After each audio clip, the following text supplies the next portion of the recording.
কুষ্টিয়াতে আমি যখন পড়াশোনা করতাম,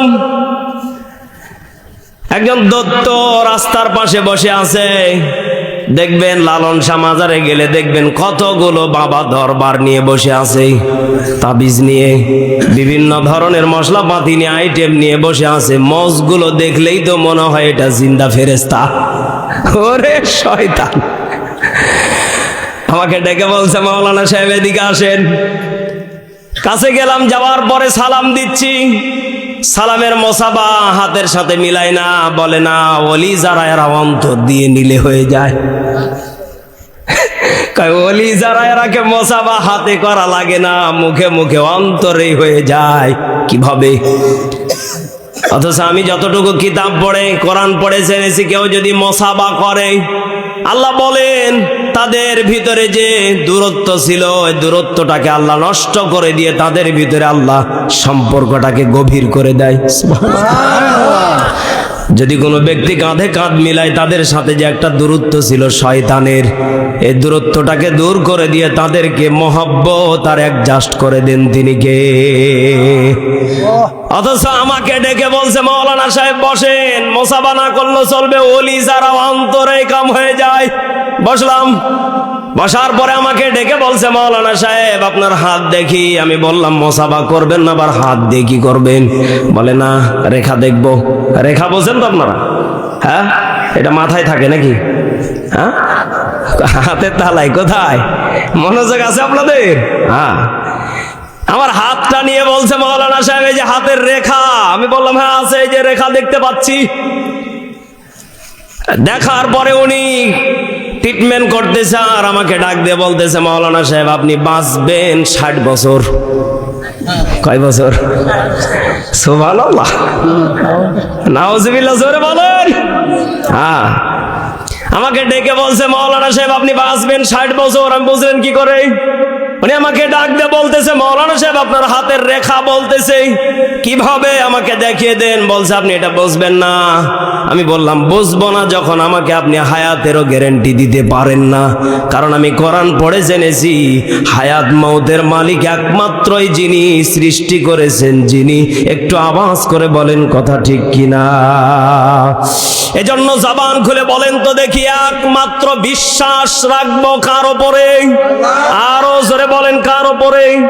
রব্বুল আলামিন কোরআনুল কারীমের ভিতরে আয়াত নাজিল করে জানিয়ে দিলেন, কত সুন্দর করে ডাক দিয়ে বলে দিচ্ছেন, ইন্নাল্লাযীনা ক্বালু রাব্বুনাল্লাহু সুম্মাস্তাকামু তাতানাজ্জালু আলাইহিমুল মালাইকা আল্লা তাখাফু ওয়া লা তাহজানু ওয়া আবশিরু বিল জান্নাতিল্লাতী কুনতুম তুআদুন।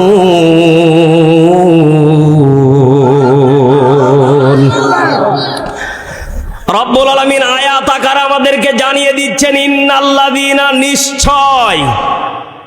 রব্বুল আলামিন ডেকে বলছেন, ক্বালু রাব্বুনাল্লাহ, নিশ্চয় যারা রবের পথে রব্বুনাল্লাহ টিকে থাকবে। বিশ্বাস করে কাকে? বলেন বলেন। দুনিয়াতে কত মানুষ বলবে আমার এটা ঠিক, কত পীর বাবা বলবে আমাকে রশি ধরলে, রুমালটা ধরলে তোমাকে ডাইরেক্ট সেলসেলায় জান্নাত। কথা বল না, পাগড়ি ধরিয়ে দেয়, কয় আমারে দরবারে আসলে তোমাকে মুড়ি ধরে জাহাজে করে পার করে দেবো। এই কথা বলে না কেন? কয় রশি ধরো, ডাইরেক্ট জান্নাত দরজা খোলা, আমি দেখতে পাচ্ছি। ওরে শয়তান, নবী দেখতে পায় না, ও দেখতে পায়। কত বড় শয়তান, চিন্তা করেছেন আপনি? আল্লাহ বলেন, হে নবী, ফাআম্মাল ইয়াতীমা ফালা তাকহার। আল্লাহু আকবার। নবীজি প্রত্যেকটা জায়গাতে গিয়ে গিয়ে দাওয়াত দিচ্ছে। যারা কথা শুনছে না, নবীজি একদিন একটু মুখটাকে বিজড়িত করলেন, আল্লাহ সঙ্গে সঙ্গে আয়াত নাজিল করে জানিয়ে দিচ্ছেন, ফাআম্মাল ইয়াতীমা ফালা তাকহার। হে নবী সাবধান। এদেশে যদি আল্লাহ কোরআন নাজিল করতেন, আমার তো মন বলে এদেশের প্রত্যেকটা পীরের বিরুদ্ধে আল্লাহ আয়াত নাজিল করে ডাইরেক্ট শিক্ষা দিতেন। কথা বলেন কেন? আল্লাহ নবীকে ডেকে বলছেন, হে নবী সাবধান। কেন? আপনি ইয়াতিমদেরকে দাওয়াত আপনি জোর গলায় দিতে পারেন না, খুশি মনে দেন, মানলে জান্নাত, না মানলে কথা বল না কেন? আমি আমার এই ছোট্ট জীবনে আমার একটা ওস্তাদ আমাকে ডেকে বলছে, মেজবাহ, তোমার এই আয়াত যদি গবেষণা করার যদি তোমার একটু জ্ঞান থাকে, এই আয়াতের প্রতি যদি তোমার একটু যদি টেনশন চিন্তা ফিকির থাকে, মাথায় রাখবা নবীজিকে আল্লাহ ধাক্কা দিয়ে দাওয়াত দিতে নিষেধ করেছে। যতক্ষণ পর্যন্ত মানুষের সামনে কথা বলবা ততক্ষণ পর্যন্ত মুখে যেন মিষ্টি ভাব থাকে। তোমার এই কথা যারা বুঝবে তারা যেন মানবে, যারা বুঝবে না তারা মানবে না, তাদের জাহান্নামের পথ তারা নিজেরাই খুঁজে নিবে। একটু আওয়াজ করে বলেন নাউজুবিল্লাহ। এখানে আমরা যারা বসে আছি বলেন তো দেখি, আমরা একমাত্র অটল থাকবো কার উপরে? বিশ্বাস এতটুকু আছে? একমাত্র দলিল আমি জানিয়ে দিচ্ছি, যদি কোনো আপনাকে কেউ ডেকে জান্নাত দেখাতে চায় আপনি তার কাছে দলিল নিতে পারেন, কিন্তু আপনি তার কাছে বায়াত গ্রহণ করে জান্নাতের টিকিট নিতে পারেন না। আপনি পথ দেখেন, আমি একজন পীর সাহেব এখানে বসে আছি, আমরা তো মনে করি পীর মানে কি? পীর মানে তাবিজ পড়ে দেওয়া? হ্যাঁ, কথা বলে না কেন? পীর মানে পানিতে ফু দিয়ে জাহাজকে উল্টে দেওয়া? পীর মানে গিলাসকে ফোঁটা করে দেওয়া না। পীর ওই মানুষটাকে বলা হয় যেই মানুষটা নিজে শিক্ষা অর্জন করে মানুষের দাঁড়ে দাঁড়ে গিয়ে মানুষকে বোঝায়। কথা বলে না কেন? হকপন্থী আলেম যারা, তারা সত্য বাণীগুলোকে প্রচার করে দেয়। রব্বুল আলামিন ডেকে বলছেন তাদের কাছ থেকে তোমরা সত্য কথাগুলো নাও, যেগুলো মানার মতো সেগুলো মানো, আর যেইগুলো মানার মতো না সেগুলো মানিও না। তবে হ্যাঁ, তোমাদেরকে জ্ঞান আর বিবেক দিয়েছি, বুদ্ধি দিয়েছি, তোমরা মানলেই তোমাদের জন্য সুসংবাদ রয়েছে, জান্নাত।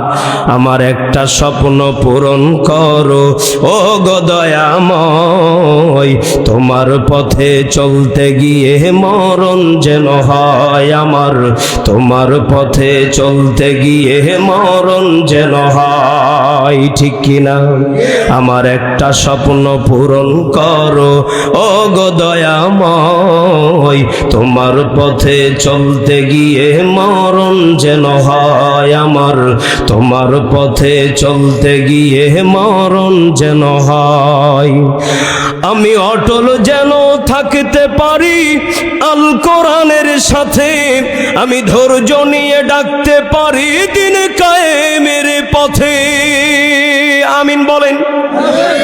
আমি অটল যেন থাকতে পারি আল কোরআনের সাথে, আমি ধৈর্য নিয়ে ডাকতে পারি দিন কায়েমের পথে।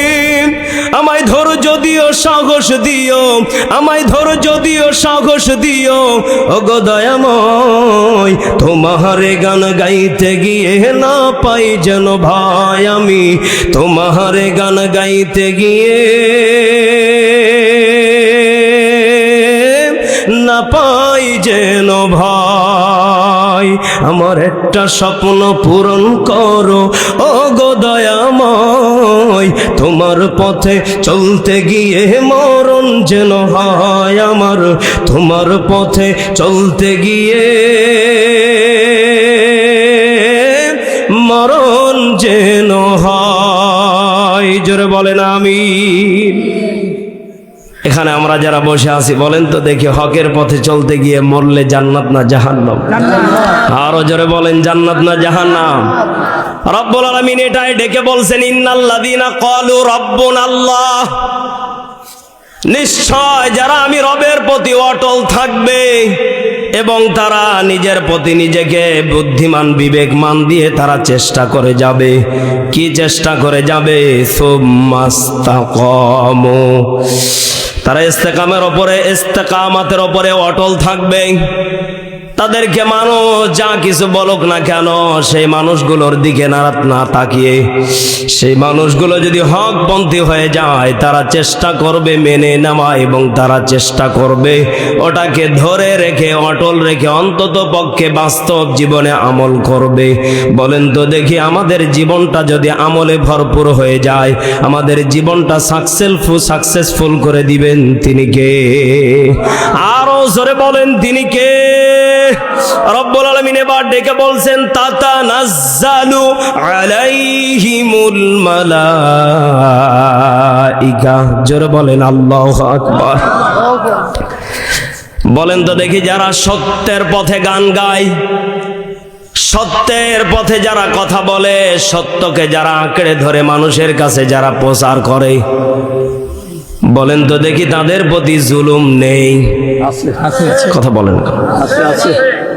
এদেশে যারা হকের পথে কথা বলেছে তারাই কিন্তু জায়গা মতো ঢুকেছে। কথা বলেন। বিশেষ করে আমার তো মনে পড়ে যায় ইউসুফের কথা। কথা বলেন। এ কি বাঙালি ইউসুফ? কোন ইউসুফ? হ্যাঁ, নবী ইউসুফ। এখন মনে মনে চিন্তা করবেন আমাদের এলাকার ইউসুফ তো অমুকের বউকে খুন করে জেলখানায় গেছে। আরে ভাই না, এটা ইউসুফ না। ওই ইউসুফ নবী ইউসুফ ছিলেন, যেই নবী ইউসুফ তার ইজ্জতকে হেফাজত করতে গিয়ে, হকের পথে থাকতে গিয়ে উনি কিন্তু পারতেন গোপনে কামটা সেরে ফেলতে, কিন্তু অথচ গোপনে কাম না সেরে একমাত্র রব্বুন আল্লাহ রবের পথে অটল থেকে, সুম্মাস্তাকাম ইস্তিকামাতের উপরে অটল থেকে তাতানাজ্জালু আলাইহিমুল মালাইকা। বলেন তো দেখি, যতগুলো গেট ছিল প্রত্যেকটা গেটকে খুলে দিলেন তিনি কে? রব্বুল আলামিন এখানে বলছেন মালাইকা, ফেরেশতা দিয়ে সাহায্য করব।